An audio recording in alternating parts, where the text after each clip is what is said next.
ஓ மகா கணபதியை போற்றி வெற்றிவேல் முருகனுக்கு அரோகரா. இந்த பதிவில் நம்ம கந்தர் அனுபூதியிலிருந்து 39வது பாடல் பார்க்கலாம். அருணகிரிநாதர் முருகன் கிட்ட, முருகா இந்த 3 ஆசைகள் இருக்கே, அதுலேருந்து எனக்கு வெளியே வர முடியல, அதில் மாட்டி சிக்கிக்கின்னு இருக்கேன், எனக்கு வழி தெரியல அப்படின்னு ரொம்ப வருந்தி முருகன்கிட்ட முறையிடுகின்றார். இப்போ பார்த்தோம்னா நம் போன்ற மனிதர்களோட அந்த 3 ஆசையில் தான் மாட்டின்னு இருக்கோம், சிக்கிக்கின்னு இருக்கோம். நமக்கு அதுலேருந்து வெளியே வர தெரியல. அந்த ஆசையிலேருந்து வெளியே வந்தால் ஒழிய நாம் இறைவனை அடைய முடியாது. ஆகவே எப்படியாவது இந்த ஆசையிலிருந்து வெளியே வந்தே ஆகணும். அந்த நிலையில் இருக்கின்ற அருணகிரிநாதர் பாடுகின்ற பாடல் என்பதனால நாம் அனைவரும் தினதோறும் முருகனை நோக்கி பாடுகின்ற பாடல்களில் இதுவும் ஒரு முக்கியமான பாடல் என்பதை இந்த பாடல் தவறவிடக்கூடாது. தொடர்ந்து பாடணும் இந்த பாடலை. பார்க்கலாமா? மாயே ஜனனம் கெட மாயை விடா மூயேடனை என்று முடிந்திடுமோ, கோவே குரமின் கொடிதோல் புணரும் தேவே சிவசங்கர தேசிகனே. மா ஏழ் ஜனனம், 7 ஜனனம் 7 பிறப்புக்கள். என்னென்ன 7 பிறப்புக்கள்? நம்ம எல்லோருமே ஸ்கூலில் படித்து தான் கொஞ்சம் நினைவுபடுத்தி பார்த்துக்கலாம். இந்த மரம் செடி கொடி இதெல்லாம் தாவர வகைகள். அப்புறம் நீரில் வாழ்வன, அப்புறம் ஊர்வன, இந்த சின்ன சின்ன பூச்சிங்கள்லாம் அதில் அடங்கும். அப்புறம் பரப்பன பறவைகள். அடுத்தது விலங்குகள் மிருகங்கள். அடுத்தது நம் போன்ற மனிதர்கள். 7வதா தேவர்கள்.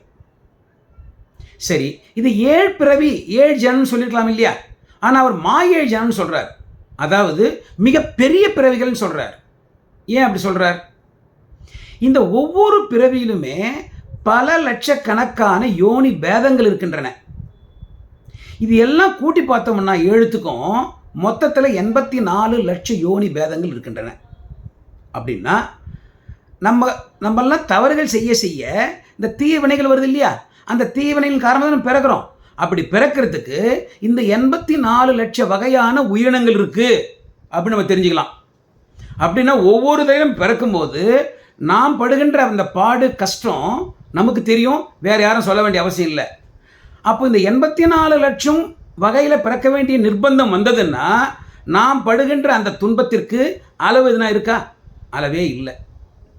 இதை தான் நம்ம கந்தர் கலிவெண்பால கூட குமரகுருபதர் சொல்லியிருக்கார். 84 லட்சம் யோனி குறிப்பிட்டிருக்கார்.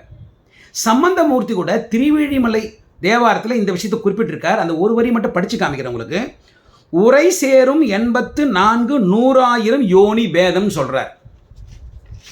மாணிக்கவாசோட சிவபுரத்தில் என்ன சொல்லியிருக்கார்?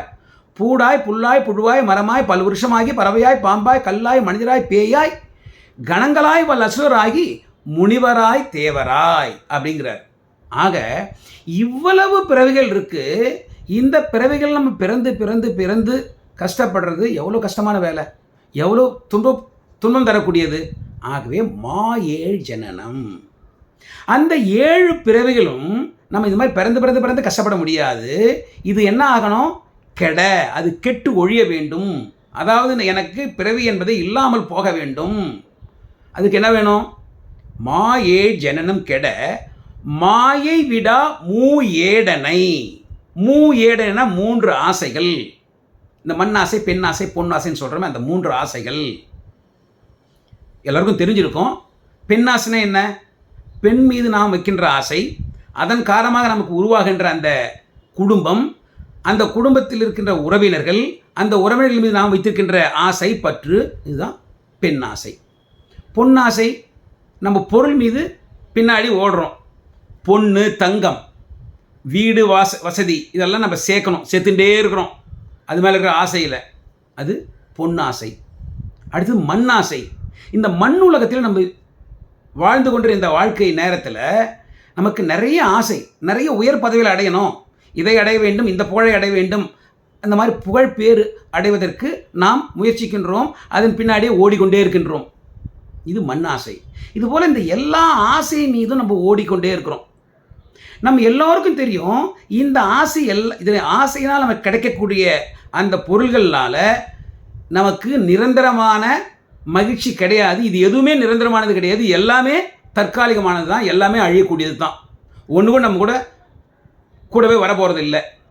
இது எல்லாருக்கும் தெரியும். அப்படி தெரிந்திருந்தும் நம்ம அதை ஒத்துக்க மாட்டேங்கிறோம், மறுக்கிறோம். அதனால் அது பின்னாடி ஓடிண்டே இருக்கும். இதுதான் மாயை, அறியாமை என்கின்ற மாயை. இந்த மாயையும் இந்த ஆசையும் ஒன்றுக்கொன்று தொடர்புடையது, பின்னி கொண்டிருக்கின்றது. இது விட்டு விலகிறதே இல்லை. அதுதான் மாயை விடா மூ ஏடனை முருகா அது என்று முடிந்திடுமோ. இந்த மாயையாகிய இந்த மண்ணுலகில் நான் வாழ்ந்து கொண்டிருக்கின்றேன். அதன் காரணமாக இந்த 3 ஆசைகள் சிக்கி தவிக்கின்றேன். இது என்னை விட்டு விலக மாட்டேங்குது. என்னால் என்ன பண்ணுறேனே தெரியல. இது எப்போ முடியும்? இதுக்கு ஒரு வழி சொல்லுங்க முருகா. இந்த இந்த மாயையில் சிக்கி இந்த ஆசையில் இருந்துகிட்டே இருந்தோம்னா நம்ம இது போல் பிறந்து பிறந்து தவிக்க தான் செய்யணும். நம்ம ஒன்றும் பண்ண முடியாது. ஆகவே முருகன் கிட்ட அருள் கேட்குறார். சரி, முருகன் அது அருள் செய்திருவாரா அப்படின்னா அவரால் செய்ய முடியும். அதற்குரிய பரம்பொருள் தான் முருகன்.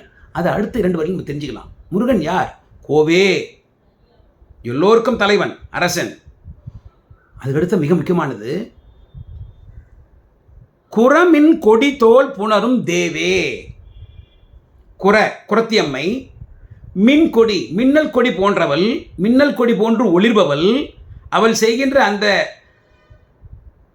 தவத்தின் காரணமாக அவள் மின்னல் கொடியாக ஒளிர்பவள், மின்னல் கொடி போன்ற இடையுடையவள். அந்த அம்மாவோட தோள்களை புணர்பவன் முருகன், புணரும் தேவே. வள்ளியம்மையினுடைய பக்தியின் காரணமாக முருகன் வள்ளியம்மை தேடி சென்று அணைத்துக் கொண்டார். எல்லோருக்கும் தெரியும். இங்கே அருணகிரிநாதர் சொல்கிறார், முருகா வள்ளியம்மை போன்று நானும் உன் மீது பக்தி செலுத்துகின்றேன். கொஞ்சம் வந்து இந்த 3 ஆசையை தவித்து கொண்டிருக்கின்றேன். அந்த 3 ஆசையை கொஞ்சம் விலக்கி எப்படியாவது விரட்டி அடித்து என் மீது நீங்கள் கருணை காட்ட வேண்டும் முருகா அப்படிங்கிறார்.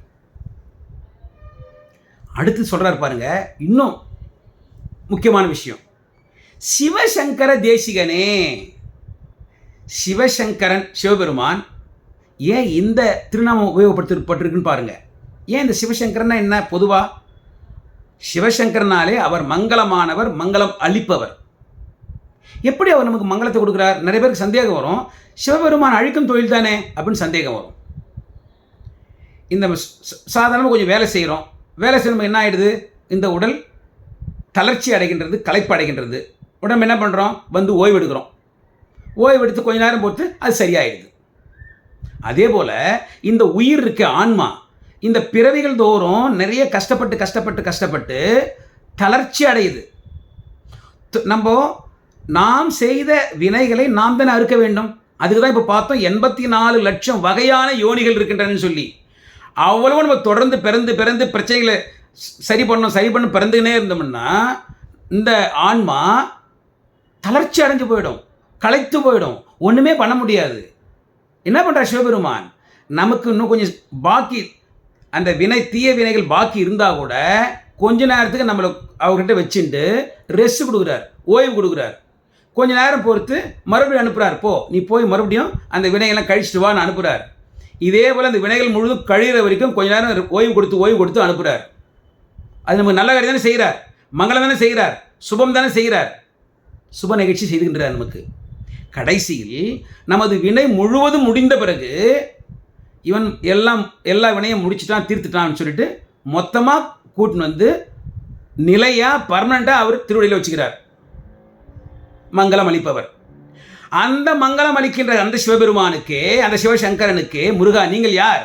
தேசிகன், அவருடைய குரு. அவருக்கு நீ உபதேசம் செய்தவர். அவருக்கே உபதேசம் செய்திருக்கிறீங்கன்னா, மங்களத்தை கொடுக்கின்ற அந்த சிவபெருமானுக்கே உபதேசம் செய்திருக்கின்றீங்கன்னா, எனக்கும் அந்த மாதிரி குருவாக உபதேசம் செய்து இந்த 3 ஆசை என்ன பெரிய விஷயமா? அதை நீ உங்களால் துரத்த முடியாதா? ஒரு நொடியில் துரத்திடலாமே. நீங்கள் துரத்திட்டு என்னை நீங்கள் சேர்த்துக்கொள்ளுங்கள். அதாவது இந்த சென்ற பாடல் நம்ம என்ன பார்த்தோம், கொஞ்சம் யோசனை பண்ணி பார்த்தோம்னா, ஆதாளி என்ற பாடலில் முருகன் கிட்ட அருணகிரி என்ன சொல்கிறார்? முருகா கேவலமான என்னையும் நீங்கள் ஆட்கொண்டீர்கள்.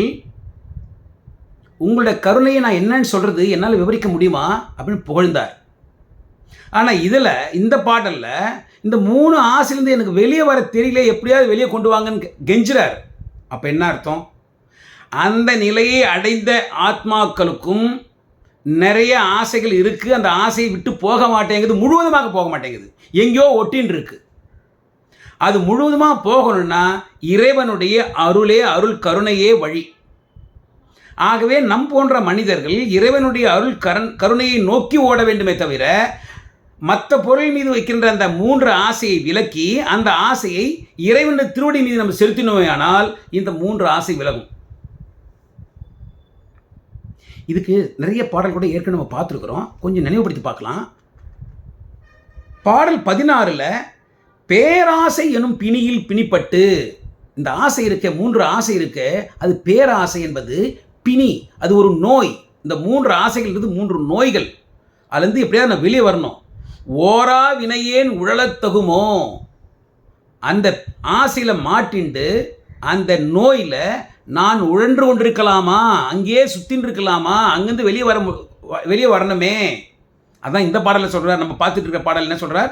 மூ ஏடனை என்று முடிந்திடுமோ, இது முடியணும் முருகா, முடிஞ்சால் வெளியே வர முடியும், நான் அங்கேயே உழன்று கொண்டிருக்க முடியாது அப்படிங்கிறார். இதே அந்த மாயைக்கு சொல்லியிருக்கார் பாருங்க. என்ன சொல்லியிருக்கார்? இல்லே எனும் மாயையில் இட்டனை நீ, ஏற்கனவே பாடலை பார்த்தோம். பாழ்வாழ்வு எனும் படு மாயையிலே வீழ்வாய் என விதித்தனையே. இந்த மாயை இருக்கே மிக கொடியது. அந்த மாயையின் காரணமாக தான் நம்ம வாழ்ந்து கொண்ட வாழ்க்கையே உண்மையில் இல்லைன்னு தெரிஞ்சால் கூட, இந்த ஆசை வச்சுட்டு இருக்க இந்த ஆசை உண்மை இல்லைன்னு தெரிஞ்சால் கூட அது மேலே நம்ம ஓடிட்டு இருக்கோம். இதுலேருந்து வெளியே வரணும். இதிலிருந்து வெளியே வரத்துக்கு முருகக்கடவுளுடைய அருள் நமக்கு தேவை.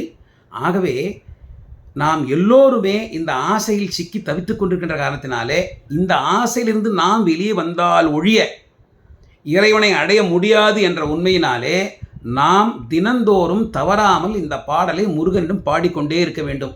அப்படி பாடிக்கொண்டே இருந்தால் கொஞ்சம் கொஞ்சமாக இந்த மனசும் மாறும்.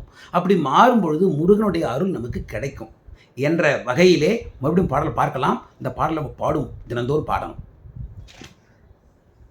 மாயே ஜனனம் கெட மாயை விடா மூயேடனை என்று முடிந்திடுமோ, கோவே குரமின் கொடிதோல் புணரும் தேவே சிவசங்கர தேசிகனே.